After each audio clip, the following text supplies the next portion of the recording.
Hey, shalom, shalom, everyone. Rabbi Yehuda coming at you once again with another Ray Bash's Ramblings, and today I'm going to be talking about elbow room.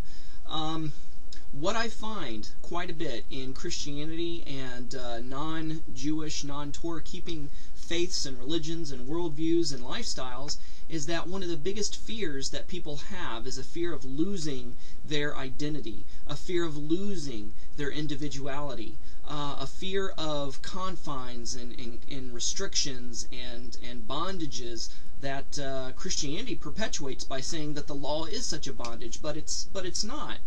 I look at it this way, that, the rabbis and sages of blessed memory, peace be upon them, say that there are 613 commandments.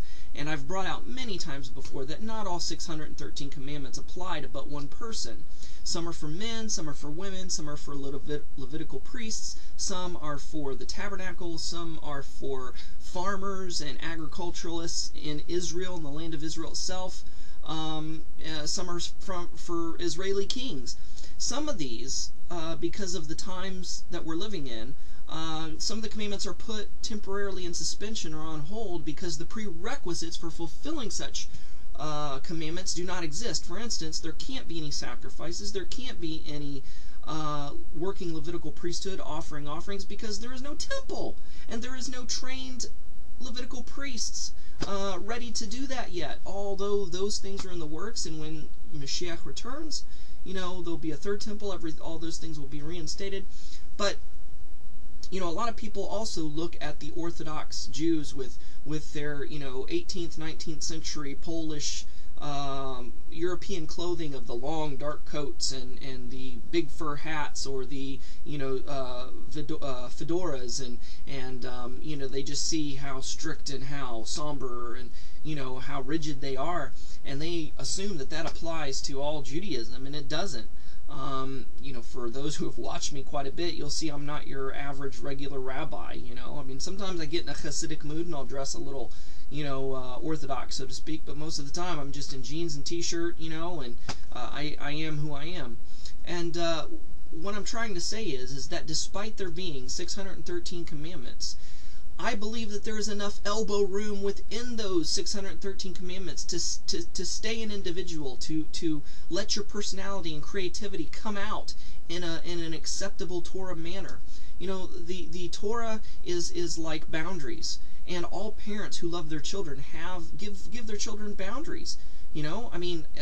When they're little and they just come out of the womb and they're getting, and they're able to walk, we put up baby gates all over the house so they don't roll down the basement steps, or we put them in a playpen so they can't get into the kitchen and turn the stove on and get on fire, and we protect them in so many ways. It's not that we're trying to be cruel. It's not that we're trying to confine them and close them up.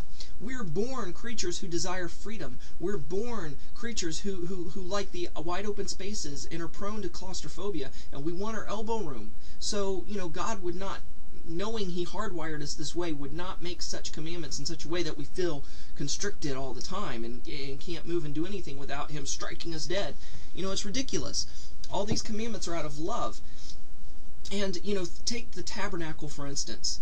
God laid out the specific commandments and blueprints for the tabernacle and how the tabernacle furnishings are to be made. But if you notice, they're just dimensions. Sometimes there's a little bit of specificness in how He wants something to look, but for the most part, the people that were ordained to create these furnishings were giving the creative liberty to make these furnishings aesthetically pleasing and aesthetically beautiful within the dimensions that God has laid out, saying, I want the table of showbread to look this way, I want the ark to look this way, but He didn't really give the specifications. He didn't say, now on the cherub's face, on the mercy seat, I want you to put in an expression of fear, or I want you to do this, and on the tips of the angel's wings, I want you to put these Hebrew letters, and on their clothing, I want you to do that. No, He gave the creators of the forgers and the metal workers of these furnishings for the tabernacle aesthetic, creative liberty to make it aesthetically pleasing. Yeah, He said He wanted cherubs worked into the curtains of the tabernacle. He didn't specifically say what He wanted them to look like. Even though the people had a general idea, they were able to use some creative liberty. And that's the same thing in our life. Now, each sect of Judaism, each sect of Nazari Judaism, will have their own leading rabbi or Rav, which will give the specific halakha, which means that, yes, this is a commandment that applies to all, but this is the way we carry them out. For instance, each sect may have their own special way of tying and wrapping the fringes, the tzitzit. They may have a special, unique way of donning the tefillin. They may have, an item or article of clothing or food that sets them apart from the other sects. Or there's just different ways that that the halakha that we can hone it to our specific set. But even within the halakha, which confines the Torah even a little bit more to a specific people group, a specific region perhaps, even within that there's creative ability. There's enough elbow room to be who you are. To be the individual that God has called you to be.